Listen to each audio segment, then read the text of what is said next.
Hey guys, this is Julie, and today I want to share with you how to wash any greens that you purchase, whether they're organic or conventional, but specifically if they're conventional.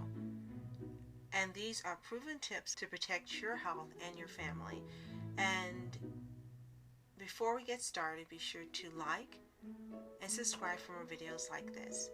Now we know that pesticide exposure can be really heavy depending on the greens that you purchase. Unfortunately, the conventional greens have a higher content. And yes, washing your greens very thoroughly with hot water and rubbing them does remove a large amount of the pesticides, but it still leaves some behind. So the best way to wash your produce is to use a method that has been researched by scientists at the Connecticut Agricultural Experiment Station. Removes the residue of 3 of the pesticides that were left after testing for 12 of the most common. Under regular washing, 9 of those residues are removed. So how about the remaining 3? Well, some people choose to wash with salt water and vinegar, which does change the taste of the greens. So here's the best way to wash those greens so that you get all the flavor you want, and so your actual seasonings are the star of the show.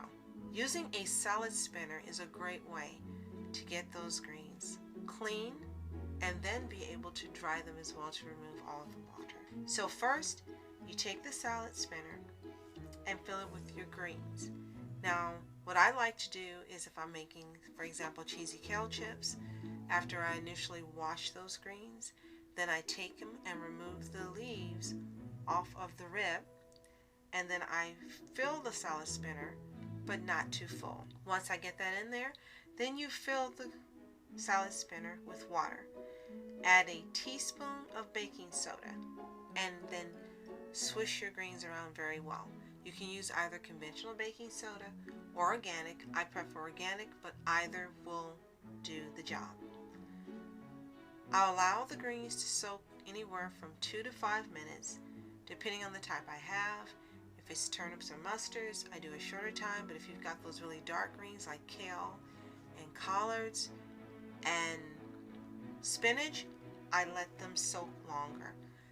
Unfortunately, spinach has the highest amount of pesticides all around the world, regardless of whether they are organic or conventional. So again, for me, 2 to 5 minutes gives them a good soak.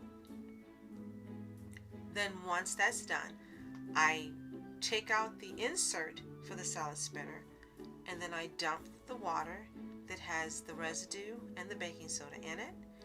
Then I take that insert, place it in the sink, and I rinse it with water thoroughly, because sometimes you'll find that once you're done with that baking soda, there's sometimes a kind of slimy residue that remains on the leaf.